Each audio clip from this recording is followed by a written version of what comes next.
Hello friends, आपका स्वागत है मेरे यूट्यूब चैनल NF2 सक्सेस पर। हम लोग प्राचीन भारत के इतिहास में मौर्योत्तर काल के प्रश्न उत्तर कर रहे हैं।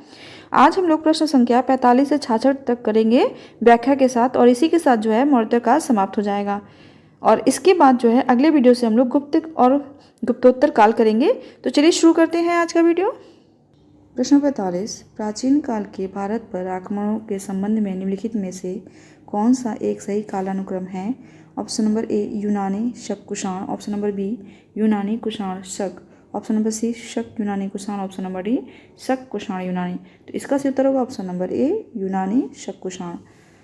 प्राचीन काल के भारत पर आक्रमणों के संबंध में यूनानी शक कुषाण सही कालानुक्रम है। चलिए व्याख्या देखते हैं। भारत में बाह्य आक्रमकों के कालों का सही कालानुक्रम निम्न प्रकार है। यूनानी 326 ईसा पूर्व सिकंदर महान, शक प्रथम शताब्दी ईसा पूर्व, कुषाण पहली शताब्दी ईस्वी। प्रश्न नंबर 46, पहला ईरानी शासक जिसने भारत के कुछ भाग को अपने अधीन किया था। Option number A Cyrus, option number B Cambyses, option number C Darius प्रथम, ऑप्शन नंबर डी शहार्स। तो इसका सही उत्तर होगा ऑप्शन नंबर सी डेरियस प्रथम। डेरियस प्रथम पहला ईरानी शासक था जिसने भारत के कुछ भाग को अपने अधीन किया था। जिसकी व्याख्या देखते हैं। ईरानी शासक डेरियस प्रथम 522 से 486 ईसा पूर्व ने सर्वप्रथम भारत के कुछ भाग को अपने अधीन किया था। हेरोडोटस के अनुसार डेरियस प्रथम के साम्राज्य में संपूर्ण सिंधु घाटी का प्रदेश शामिल था तथा पूर्व की ओर इसका विस्तार राजपूताना के रेगिस्तान तक था। पर्सिपोलिस एवं नक्शे रुस्तम के शिलालेखों के अनुसार पंजाब भी इसके साम्राज्य में शामिल था। प्रश्न नंबर 47, निम्न राजवंशों में सबसे पुराना राजवंश था। Option number A Chalukya, option number B Pallava, option number C Rashtrakuta, option number D Satavahana. तो इसका सही उत्तर होगा ऑप्शन नंबर डी सातवाहन। निम्न राजवंशों में सबसे पुराना राजवंश सातवाहन था। जिसकी व्याख्या देखते हैं। उपर्युक्त राजवंशों में सबसे पुराना राजवंश सातवाहन है। इस वंश के संस्थापक सिमुक का समय कुछ स्रोतों के अनुसार लगभग 200 ईसा पूर्व माना जाता है। स्रोतों में से कण्व वंश के अंतिम शासक सुशर्मा के समकालीन ईसा पूर्व प्रथम शताब्दी 60 ईसा पूर्व माना जाता है। प्रश्न नंबर 48, आंध्र सातवाहन राजाओं की सबसे लंबी सूची किस पुराण में मिलती है? ऑप्शन नंबर ए वायु पुराण, ऑप्शन नंबर बी विष्णु पुराण, ऑप्शन नंबर सी मत्स्य पुराण, ऑप्शन नंबर डी उपरोक्त में से किसी में नहीं। इसका सही उत्तर होगा ऑप्शन नंबर सी मत्स्य पुराण। आंध्र सातवाहन राजाओं की सबसे लंबी सूची मत्स्य पुराण में मिलती है। चलिए व्याख्या देखते हैं। पुराणों में कुल 30 सातवाहन राजाओं के नाम मिलते हैं, जिनमें से सबसे लंबी सूची मत्स्य पुराण में 29 राजाओं की मिलती है। प्रश्न नंबर 49, सातवाहनों की राजधानी अवस्थित थी। ऑप्शन नंबर ए अमरावती में, ऑप्शन नंबर बी नांदेड़ में, ऑप्शन नंबर सी नाल दुर्ग में, ऑप्शन नंबर डी दुर्ग में। तो इसका सही उत्तर होगा ऑप्शन नंबर ए अमरावती में। सातवाहनों की राजधानी अवस्थित थी अमरावती में। तो इसकी व्याख्या देखते हैं। सातवाहनों की वास्तविक राजधानी प्रतिष्ठान या पैठन में अवस्थित थी। पुराणों में इस राजवंश को आंध्रभृत्य या आंध्र जातीय कहा गया है। इसकी आरंभिक राजधानी अमरावती मानी जाती है।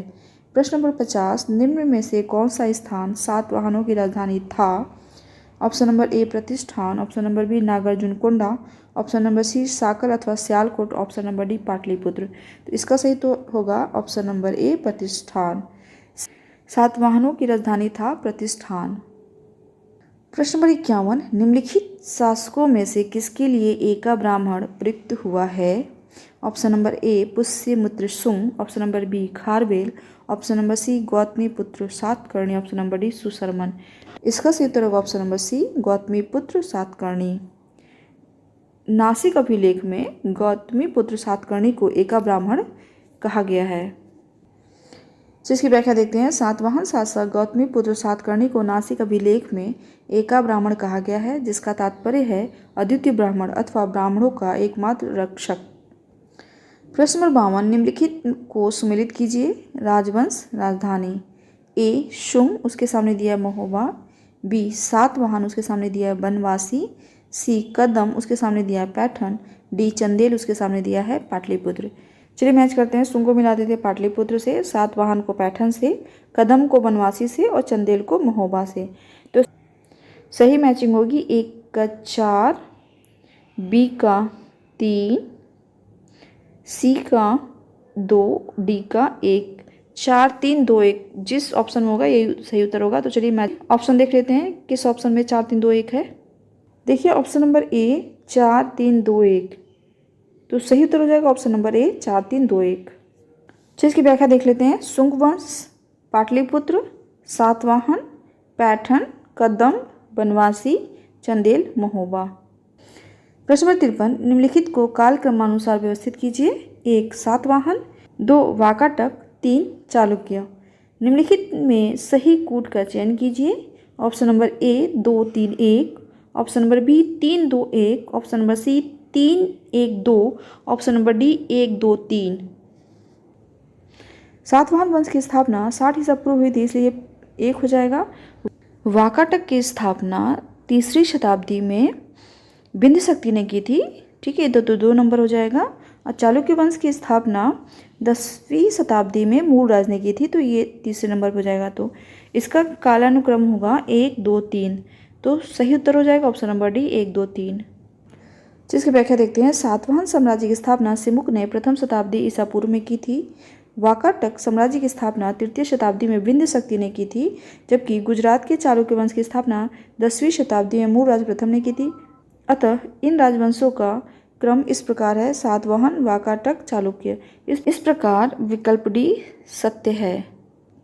प्रश्न नंबर 54, नीचे 2 वक्तव्य दिए गए हैं जिनमें एक को अभिकथन ए व दूसरे को कारण आर कहा गया है।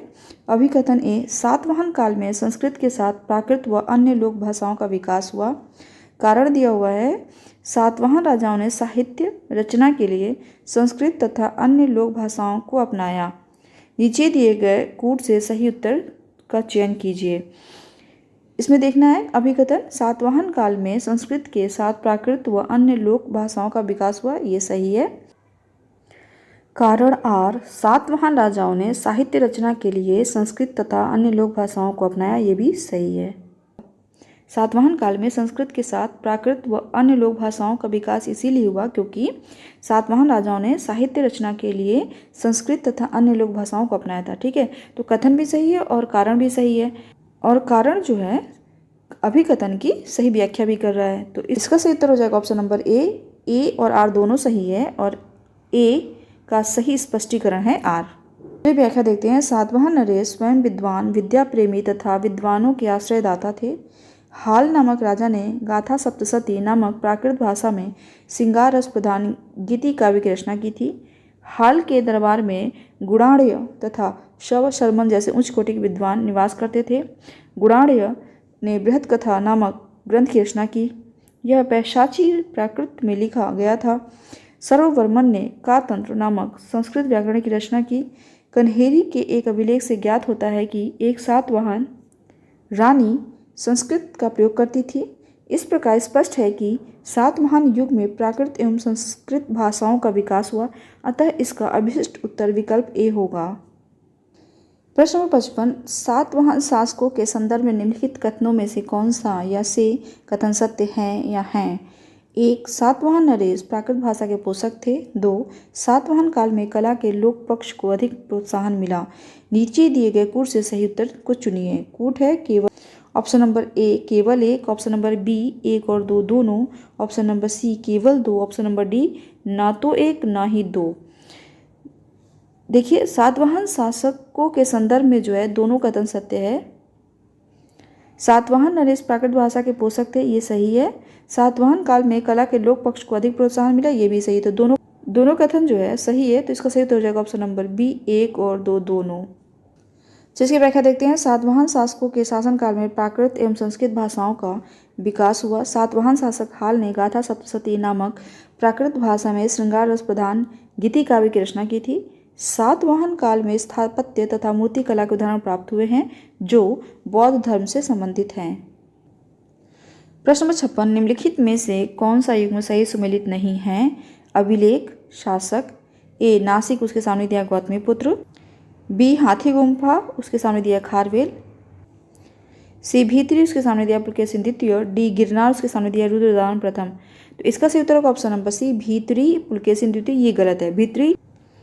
भीतरी अभिलेख गुप्त शासक स्कंदगुप्त से संबंधित है, तो इसलिए जो है ये गलत हो जाएगा। जो है गलत पूछ रहा था, तो ये जो है सही उत्तर हो जाएगा ऑप्शन नंबर सी। चलिए व्याख्या देखते हैं। गौतमीपुत्र सातकर्णी सातवाहन वंश का शक्तिशाली शासक था। इसके 3 अभिलेख प्राप्त होते हैं, 2 नासिक से तथा 1 कार्ले से। उदयगिरी पहाड़ी की हाथी गुम्फा से खारवेल का एक बिना तिथि का अभिलेख प्राप्त हुआ है। इसमें खारवेल के बचपन, शिक्षा, राज्याभिषेक तथा राजा होने के बाद से 13 वर्षों तक के शासन की घटनाओं का क्रमबद्ध विवरण दिया हुआ है। भीतरी स्तंभलेख का संबंध गुप्त शासक स्कंदगुप्त से है, जबकि पुलकेशिन द्वितीय का संबंध ऐहोल अभिलेख से है, जो एक प्रशस्ति के रूप में है तथा इसकी भाषा संस्कृत है। रुद्रदामन प्रथम का जूनागढ़ गिरनार से शक संवत 72-150 ईस्वी का अभिलेख प्राप्त होता है। यह प्रशस्ति के रूप में है। इससे उसकी विजयों, व्यक्तित्व एवं कृतियों का विवरण प्राप्त होता है। प्रश्न 57, निम्नलिखित में से किस वंश के शासकों को पुराणों में श्री पर्वतीय कहा गया है? Option number A Vakataka, option number B Ikshvaku, option number C Shaka, option number D Kharavela. तो इसका सही उत्तर होगा option number B Ikshvaku. Ikshvaku वंश के शासकों को पुराणों में श्री पर्वतीय कहा गया है। तो इसकी व्याख्या देखते हैं। इक्ष्वाकु वंश के शासकों को पुराणों में श्री पर्वतीय, श्री पर्वत का शासक तथा आंध्रभृत्य, आंध्रों का नौकर कहा गया है।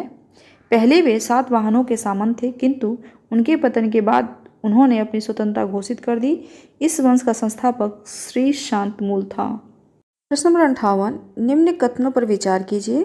कथन ए, कुषाण फारस की खाड़ी और लाल सागर से होकर व्यापार करते थे। कारण आर, उनकी सुसंगठित नौसेना उच्च कोटि की थी। विपरीत के संदर्भ में निम्न में से कौन सा सही उत्तर है? कथन कुषाण फारस की खाड़ी और लाल सागर से होकर व्यापार करते थे, ये सही है। कारण जो दिया हुआ है उनकी सुसंगठित नौसेना उच्च कोटि की थी, ये गलत है। इसमें जो है कथन सही है, कारण गलत है। तो चलिए ऑप्शन देख लेते हैं कौन सा सही उत्तर होगा। ऑप्शन नंबर सी देखिए, ए सही है परंतु आर गलत है। ठीक है, तो यही जो है हमारा सही उत्तर हो जाएगा ऑप्शन नंबर सी। चलिए इसकी व्याख्या देखते हैं। पेरीप्लस ऑफ द एरिथ्रियन सी और अरिकामेडू में हुई खुदाई से ऐसे अनेक बंदरगाहों और व्यापारिक केंद्रों की उपस्थिति के साक्ष्य मिले हैं, जिनसे यह स्पष्ट होता है कि कुषाणों का व्यापार पश्चिमी विश्व से फारस की खाड़ी और लाल सागर के जलमार्ग से होता था।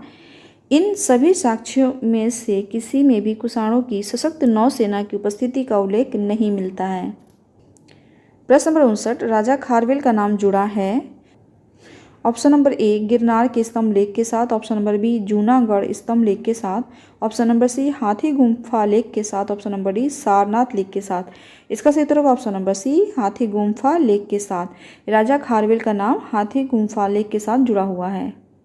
चलिए इसकी व्याख्या देखते हैं। कलिंग का चेदी वंशीय शासक खारवेल प्राचीन भारतीय इतिहास के महानतम सम्राटों में से एक था।